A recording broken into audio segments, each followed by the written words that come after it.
Oi, gente, boa noite. Quem entrar, primeira pessoa a entrar, vê como é que tá a conexão e me diga, porque hoje eu estou num lugar diferente, mas não vou deixar de fazer a live, nem que a gente faça rapidinho. Então, quem entrar me diz se o áudio tá bom, se a minha voz tá boa, se vocês estão conseguindo me escutar, estão conseguindo me ver de alguma forma. Quem entrar aí me dá um oi.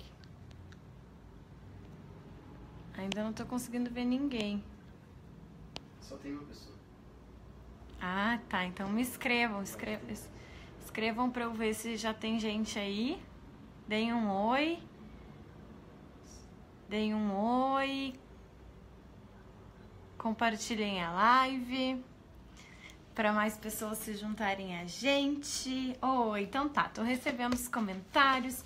Nós vamos hoje conversar sobre avaliação. Eu não consegui mandar o e-mail para minha lista VIP avisando da live de hoje.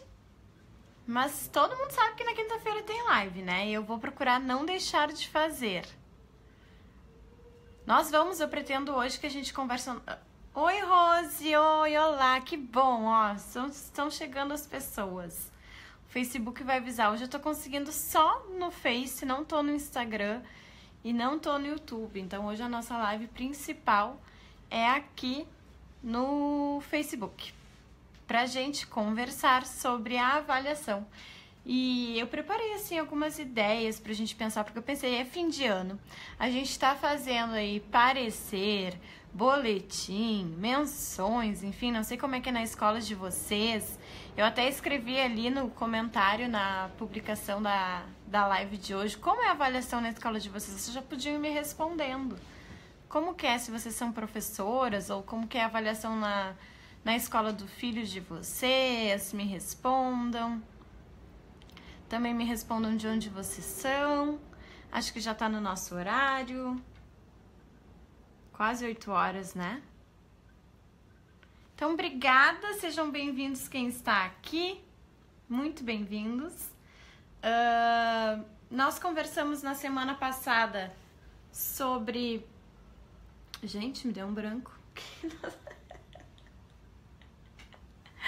Não era na semana passada que eu queria falar. Eu queria falar que ontem eu postei, terça-feira, eu postei um vídeo. Era isso, não é semana passada. Gente, prestando atenção.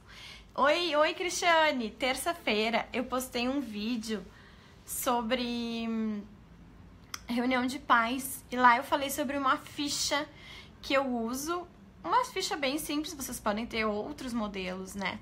Mas a ficha que eu uso, eu coloco ali alguns objetivos de linguagem, de matemática, de rotina. E eu falei sobre sobre essa ficha no vídeo de terça-feira. E aí eu enviei pra minha lista essa ficha, minha lista VIP. Então quem não recebeu é porque não estava inscrito naquele dia na lista VIP. Então se inscreva na lista VIP, que aí você vai entrar pro funil aí, para vários e-mails, vai receber várias atividades, tá legal? Eu te espero. Eu coloquei o link da lista VIP aí nos comentários. Um monte de gente respondeu e gostou da ficha. Pode ser que vá ajudar, sim. Olá, Amanda, tudo bem? E aí, como que é, gente, a avaliação ou dos filhos de vocês, ou da... Eu já tive várias experiências com avaliação, tanto assim, lá na minha primeira série, quando eu fiz a primeira série, ainda era a primeira série, eu lembro que eu tinha a escadinha. Quem lembra da escadinha? Era esse o tipo da minha avaliação. Depois, eu cheguei a ter aquele atingiu, não atingiu, atingiu em parte, daí marcava um xizinho. Oi, Geise, tudo bom? E enquanto professora, eu também tive várias experiências. Eu tive parecer descritivo junto com as menções. Ou a gente fez aí a mudança de menções para pareceres, depois a gente retornou para as menções, porque os pais sentiram falta de algo mais objetivo nas notas, enfim, das crianças. E a ideia hoje é assim, não a gente fazer uma aula muito teórica, mas uma conversa, né, gente? Do que me ajuda aí na minha prática, na minha história, o que eu comecei, porque eu lembro, eu não sei se vocês se identificam com isso, se identificam, escrevam aí. Eu lembro que na faculdade a gente aprende muito sobre avaliação, a gente discute muito sobre avaliação e a gente critica muito as avaliações tradicionais. Mas quando é para falar mesmo de como fazer o parecer, a gente fica mais perdido, né? Chega na prática é mais difícil, a gente fica com medo. Oi, Vanessa! Eu, particularmente, a gente fica com medo de estar sendo repetitivo ou de usar as mesmas ideias, não sabe muito bem como é que é para ser bem individualizado aquele parecer. Que complicado isso, né? Então eu fui atrás disso porque eu dei algumas consultorias e palestras sobre avaliação. E foi difícil também encontrar material especificando como é que a gente pode escrever o parecer, porque é uma coisa mais prática, né? Então isso é claro com a experiência, mas a gente tem que ter um subsídio teórico. Então a primeira coisa que eu vou falar, vamos começar? Vamos compartilhar a live para a gente pensar juntos a educação com outras pessoas. Se você é da área de educação, você vai me jogar um coraçãozinho, como todas as lives a gente combina de fazer assim. Ou vai jogar aí uma curtida, gosto das curtidas e dos corações, vai compartilhar a live para a gente pensar juntos sobre a avaliação. Explicando que hoje estou num lugar diferente, vocês devem estar vendo, não estou lá no meu, onde eu faço os vídeos, enfim, né, onde eu estudo, trabalho. Estou em São Paulo, não sou de São Paulo e estou num hotel, então eu não sei se a internet tá boa, eu espero que sim. Não quis deixar de fazer a live, estava complicado aqui o acesso ao Wi-Fi, mas aí eu consegui, estou fazendo no 4G, então espero que dê tudo certo, gente. Oi, Luciana, oi, Daiane, sejam todas muito bem-vindas, que bom ter vocês aqui. Temos 18 pessoas, que legal. Oi, Priscila, sou do Rio de Janeiro. Eu estava hoje no Rio de Janeiro, fiz uma conexão lá hoje de manhã. Que legal. É gostoso esse lugar. Isso mesmo, ó, já escrevi aí que hoje por problemas técnicos não conseguimos fazer no YouTube e no Insta, a gente tá só aqui no Face, tá bom, gente? Falando sobre... Oi, Ivaneide, oi, Jaqueline, me respondam aí nos comentários, gente, como é que é a avaliação na escola de vocês ou na escola do filho de vocês, tá bom? Oi, sou de Campos dos Goitacazes. Olha, não conheço. Rio de Janeiro, que legal. Que legal, seja bem-vinda. Hoje tem mais gente do Rio de Janeiro. Geralmente tem bastante gente de São Paulo. Pessoal do Norte tem bastante também, do Nordeste. Mas do Norte tem bastante gente do Pará. Então, eu queria pensar com vocês. Eu estruturei assim, ó, pra gente conversar. Fiz aqui um planejamentozinho. Oi, Shirley, tudo bem? A Andréia, já dei oi, que é do Rio de Janeiro. E eu estruturei algumas ideias, assim, um pouquinho mais teóricas, mas depois vamos para a prática. Vocês sabem que é bom a gente partilhar dicas, né? De como escrever os pareceres, o que a gente tem que escrever nos pareceres. Na escola da minha filha, as avaliações são feitas de forma tradicional, a famosa provinha, feita bimestral. E é o resultado, os instrumentos dessa avaliação, Ivoneide, como que são? São por notas. Eu dificilmente lá em Porto Alegre eu trabalhei por notas, mas por menções, o A, P, N, A, então atingiu em parte, não atingiu.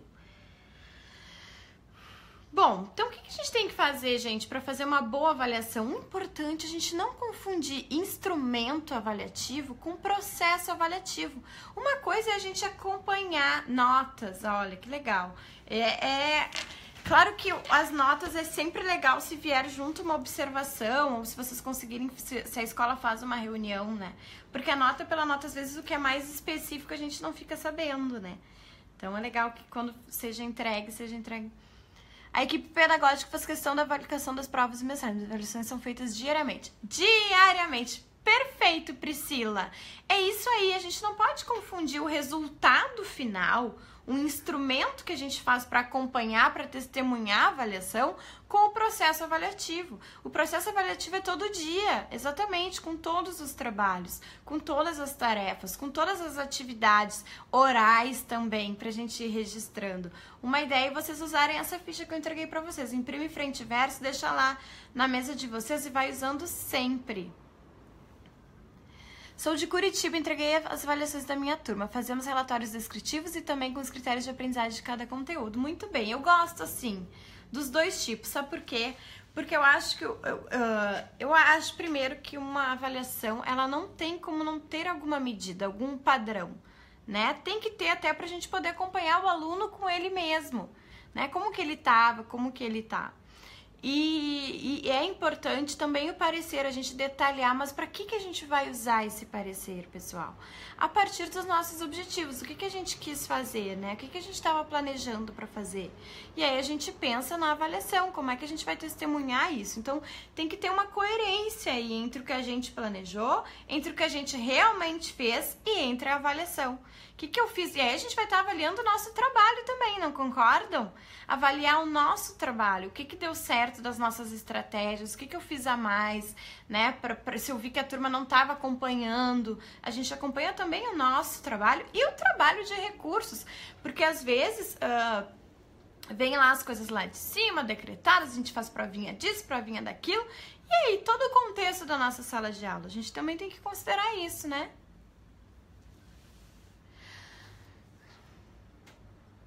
Lá é através de conceitos. Eu sempre acho que estou sendo injusta. Ferir conceitos é como fazer um julgamento. Eu concordo totalmente. Toda vez que eu faço uma avaliação, a gente se coloca numa posição, meu Deus.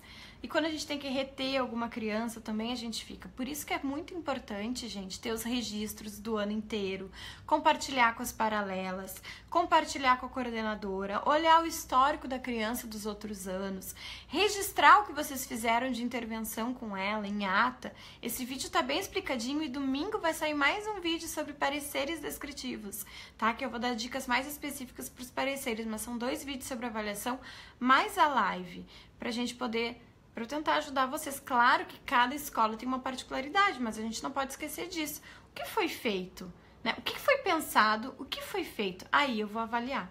Às vezes tem algum objetivo que a gente nem conseguiu terminar o desenvolvimento dele, né? Então a gente pode, enfim, se é por parecer, a gente fala que ele ainda está sendo construído, o que a gente espera que a criança avance ainda.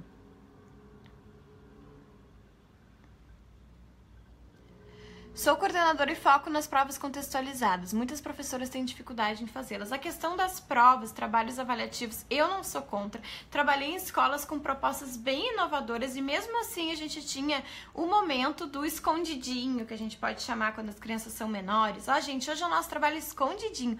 Não pode mostrar pro colega, vocês, a prof, precisa ver como é que vocês estão. E aí a gente avalia aquele trabalho. E também tem as provas sendo bem estruturadas, bem contextualizadas. A gente cobrar o que a gente realmente fez, a gente testar muito com as crianças, porque ainda acontece isso, principalmente em problemas matemáticos. Lembra dos problemas matemáticos? Chega no trabalho avaliativo, a gente faz um problema matemático assim, cabeludo, que as que a gente não viu com as crianças, a gente tem que fazer exatamente isso e depois repetir, treinar com elas, ensinar elas a compreender, ensinar elas a fazer, né? A fazerem os trabalhos, a fazerem, a compreenderem. Enfim, que mais, gente, que eu anotei pra vocês? Dicas, vamos pra dica dos pareceres? Ah, também uma coisa, não confundir verificação com percurso. Uma coisa é a gente acompanhar o resultado.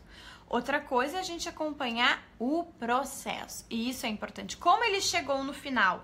Se ele veio numa crescente, o meu resultado não vai ser lá o do início. Mas eu também não vou esquecer as intervenções que eu fiz. Compreendem a diferença disso, né? Então, a gente vai analisar os objetivos, a gente vai revisitar a avaliação diagnóstica, como eles estavam quando eles chegaram na nossa sondagem inicial, observar nossas tabelas, perceber aspectos assim que são do dia a dia, da rotina. E aí, como que a gente vai reunir esses instrumentos? Analisando todos eles. E aí, vou escrever parágrafos, vou fazer as minhas tabelas de dimensões. Se eu vou fazer as dimensões, eu gosto de colocar aluno por aluno embaixo, ó, alunos numa coluna, alunos nas linhas, conteúdos na coluna. E aí eu marco ali, às vezes eu faço por cor, às vezes eu faço por menções, às vezes eu faço ok, enfim, com alguma observaçãozinha, porque daí eu consigo ter uma visão de toda a turma. Olha só, todo mundo nesse objetivo tá mais ou menos. Preciso continuar trabalhando bastante nele, né? Ações que devem ser implantadas a fim de garantir as habilidades para cada turma. Oi, Maria da Luz! Isso mesmo, como coordenadora pedagógica, realizamos diagnóstico inicial para avaliarmos os saberes e os não saberes dos alunos. Perfeito, avaliação diagnóstica, tem que começar diagnosticando, vendo como eles estão, anotar isso, para continuar a partir daí trabalhando.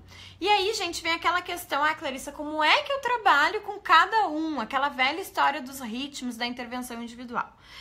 Tem alguns autores aí nos falando, olha, eu tô ganhando muitos corações, obrigada. Tem alguns autores nos dizendo que nós temos que trabalhar na média da turma. Essas avaliações nos ajudam a mostrar, estão na média, eles estão bem em mais, então a média da turma não está muito bem na subtração. Tô dando um exemplo, sabe, gente, bem por cima. Então, eu vou trabalhar um pouco mais na subtração por alguns dias.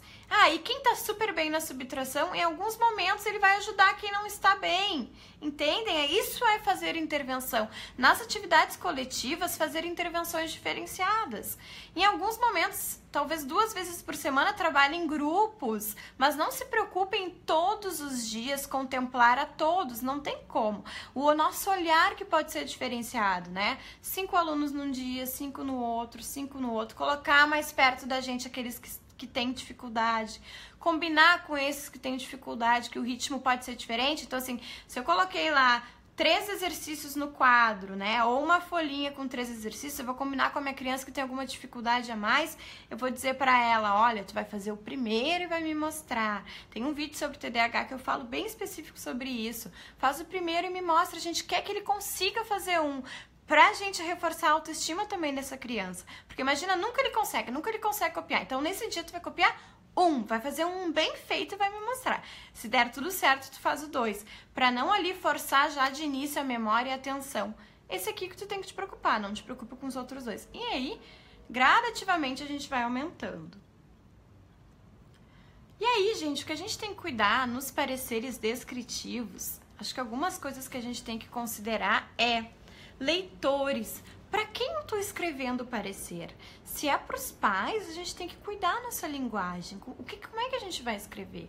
Eu não posso simplesmente colocar lá, encontra-se na hipótese alfabética tal, na hipótese para esse lado. Eu tenho que explicar o que é isso, né? Porque às vezes é um termo técnico que os pais não vão entender. Ou pode acontecer, que já aconteceu comigo, do pai, uma escola pública, que a família não sabia ler. E aí, a gente faz um parecer enorme, a gente vai ter que ler na reunião para eles e ter uma linguagem acessível mesmo para aqueles que saibam ler, não importa a classe aí, né? Tem que ser uma coisa que não seja tão técnica, mostrando sim os avanços, o que foi feito, mas sabendo quem vai ler, qual a linguagem que eu vou usar, sabendo o que foi pensado. Então, o meu primeiro parágrafo do parecer pode estar lá, esse semestre, ou esse trimestre, ou esse bimestre foi feito tal e tal coisa, a gente desenvolveu tal projeto, fizemos tais atividades, enfim. O fulaninho aí começa a falar dele. Nessas atividades se mostrou de tal forma, tá? Então, assim, como que foi pensado os objetivos pro fulaninho, para aquela criança? Que intervenção eu fiz para aquela criança? Como que aquela criança se destacou nesses objetivos? Ou alguma coisa bem diferente que ela trouxe para algum interesse, a gente também dá uma particularidade pra gente, ela acompanhou mesmo, né, o que ele fez. Eu lembro que eu tive um aluno que viajou um tempo e a gente se trocou e-mail. E no parecer eu coloquei até a avaliação desses e-mails. Então, assim, uma coisa bem particular daquela criança. Tá? Então, como que foi desenvolvido? Eu também coloco no meu parecer. E aí eu faço uma constatação, eu encaminho para melhoria. Encaminho para melhoria. No final eu digo, o que ele pode fazer? Sugerimos que ele leia mais livros, mais gibis em casa, que seja oferecido, revistas. Enfim, colocar um parágrafo sim de melhoria. E aí agora eu quero entrar num tema com vocês que pra mim assim, é bem cabeludo. E eu quero que vocês me ajudem a pensar. Vamos me ajudar a pensar, vamos escrever. E quem tá gostando da live, compartilha para outras pessoas, outros profs aí chegarem até a gente continuar pensando juntos. Mas olha só, uma dúvida que eu sempre tenho, gente, a questão dos temas não entregues, trabalhos não entregues ou atrasos, dependendo da idade da criança. A gente tem que ver que a família tá muito envolvida nesse processo também, né? Uma criança de 8 anos ainda não constrói sozinha a sua autonomia de horário de tema, de horário de comida, de horário de lanche. Aí a gente vai lá no parecer ou no instrumento avaliativo, que seja, boletim, enfim, coloca AP porque não entrega tema, porque chega atrasada. Gente, chegar atrasada eu acho que é uma coisa muito da família. tem que ter muito cuidado. Eu não sei se aquela criança merece isso, sabe? Talvez a gente escreve no parecer, recomendamos à família a importância de acompanhar a rotina desde o início. Mas avaliar, colocar uma nota para isso, pro atraso principalmente, o atraso não é responsabilidade da criança, né? Se é uma criança menor principalmente, claro, eu não tô falando lá do ensino médio ou final de ensino fundamental, tô falando pros nossos contextos de anos iniciais. Sei, concordam comigo? O que vocês acham dessa questão do atraso? O que eu tô querendo dizer é que tem que apontar que é importante que se chegue, mostrar pra família que é importante que chegue no horário. Agora, colocar essas atitudes, assim, de que forma a gente coloca isso? A rotina escolar é fundamental, falar isso pra família. Agora, colocar lá, se é por menção, a PNA, o objetivo, chegar pontualmente nas aulas e colocar a P pra uma criança que tá chegando. Pra quem tá sendo aquela avaliação? Tá sendo pra ela, que vai ficar pra sempre com ela aquele instrumento, ou tá sendo pra família?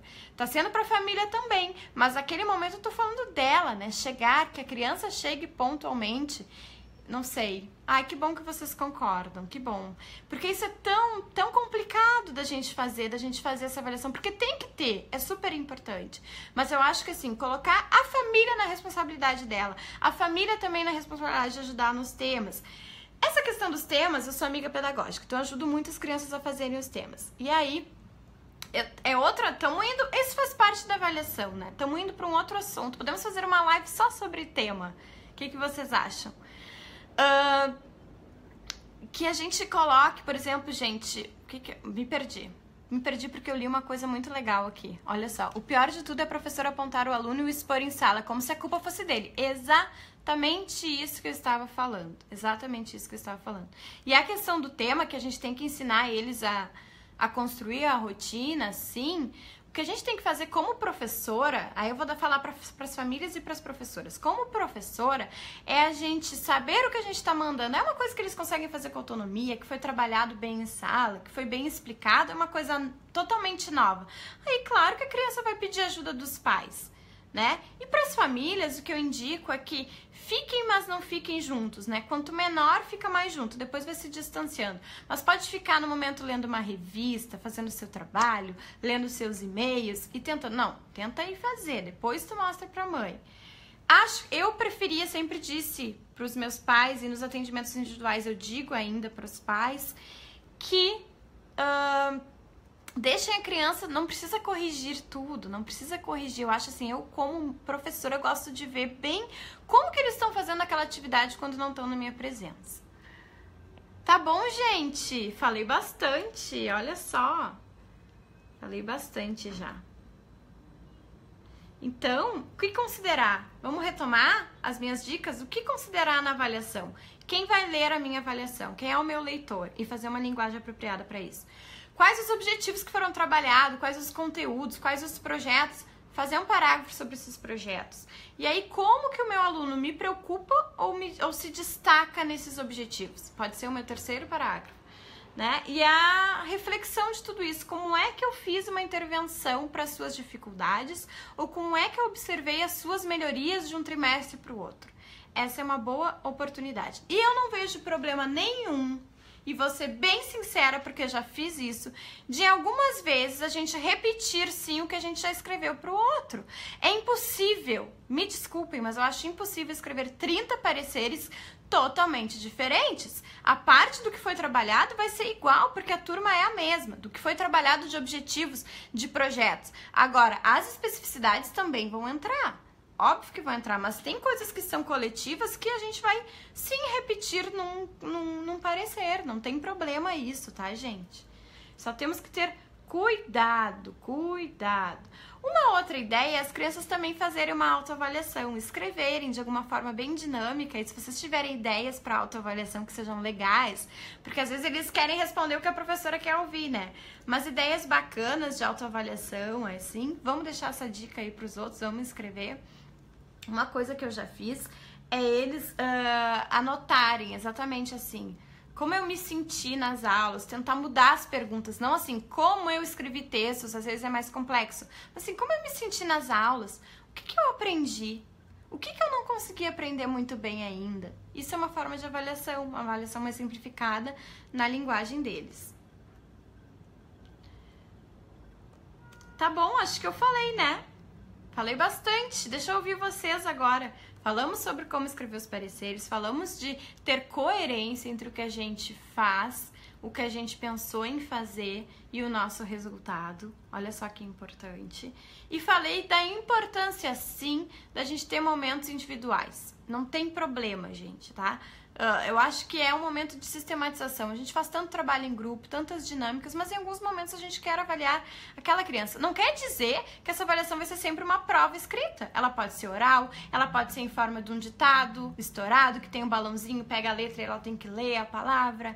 Ela pode ser em forma de gincana. Todos esses momentos eu posso registrar.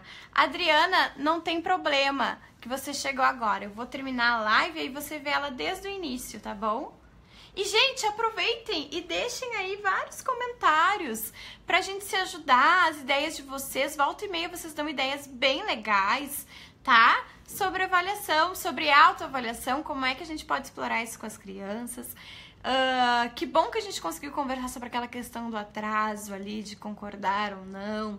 E que bom que vocês concordam, porque é uma questão, sim, que é muito particular da família. Ditado estourado, maravilhoso, verdade. Gosto muito de avaliar com portfólio. Sim, nossa, acompanhar, principalmente na educação infantil, no primeiro ano também, acompanhar, registrar, tirar fotos. Uma ideia legal de autoavaliação. Vou dar mais uma dica e a gente vai terminar, tá bom?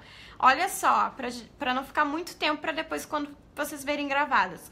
Mas uma dica bacana, gente, de autoavaliação é vocês registrarem com fotos algumas atividades que foram feitas. E aí entreguem para as crianças o pedacinho da foto e do lado deixem um espaço de linhas para eles dizerem o que eles fizeram naquele dia. Olha que legal, eles nem não estão sabendo que vão estar fazendo uma autoavaliação. Sei lá, fizeram um projeto de uma feira do livro, de uma feira cultural da escola, uma atividade realmente de problemas matemáticos, coloca lá a foto deles fazendo esses problemas. Como eu me senti? E legal fazer essas autoavaliações sempre no final também da semana, não deixar só pro final do trimestre. Lá na sexta-feira é bacana. Gente, o que a gente aprendeu essa semana? O que a gente não aprendeu? Fazer eles lembrarem dessas aprendizagens lá no último dia, né? O dia da avaliação, da revisão da semana.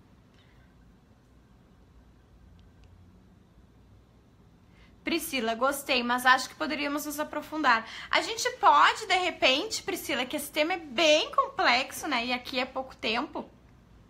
A gente pode marcar uma aula mesmo, ao vivo, aquelas que eu faço com webinário. Vou pensar, o que vocês acham? E a gente fazer bem estruturadinho. O que são instrumentos de avaliação? Eu tenho um material prontinho sobre isso.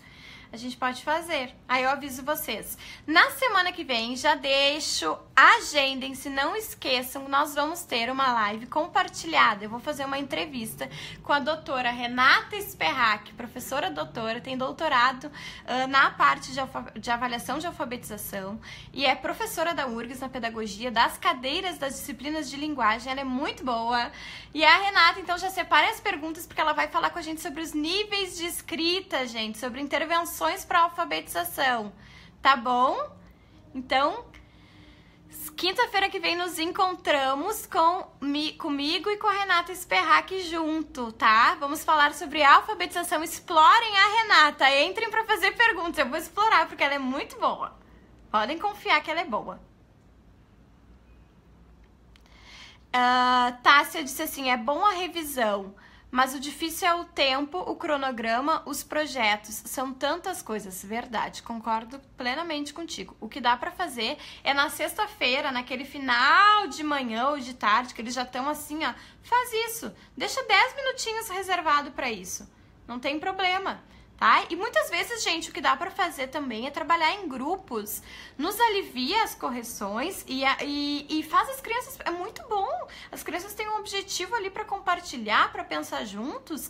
E depois a gente discute. Olha que legal eles poderem discutir primeiro no grupo. Aquele grupo tem um coordenador pra entregar, né? Um redator, o coordenador, o leitor, pra depois ir apresentar pro outro grupo o que eles pensaram juntos. Isso é muito legal. Eu conheci a Escola da Ponte em Portugal e eles têm um projeto bem legal, né, pra quem conhece, que é essa questão dos grupos, de dividir. Eu posso um dia a gente fazer uma live, ó, várias ideias de live, só pra contar pra vocês a minha experiência na Escola da Ponte. Tá bom, gente? Ficamos por aqui hoje, foi uma live um pouquinho mais rápida, ou acho que não, acho que a gente conseguiu fazer. É um assunto bem denso mesmo, mas assistam os outros vídeos sobre avaliação. Domingo vai sair um sobre o parecer. Entre na lista VIP para receber a ficha de acompanhamento. Tá, gente? E aquela ficha não tem que ser preenchida todos os dias, em algumas atividades específicas. Não se preocupem com isso também, porque eu sei que é muita coisa. Ficamos por aqui. Obrigada por quem ficou comigo aí na live, por quem participou. Um beijo pro meu pai, que né, sempre tem uma criança mais agitada na aula. Está aí, Silmar Pereira, está me pedindo um beijo. Beijo, pai, te amo. Tchau, gente. Obrigada pela participação aqui. Eu adoro as nossas lives, adoro compartilhar conhecimento com vocês e adoro aprender com vocês. Tchau! Compartilhem a live, curtam aí e a gente se vê na próxima quinta-feira. Não esqueçam, com a professora Renata. Tchau!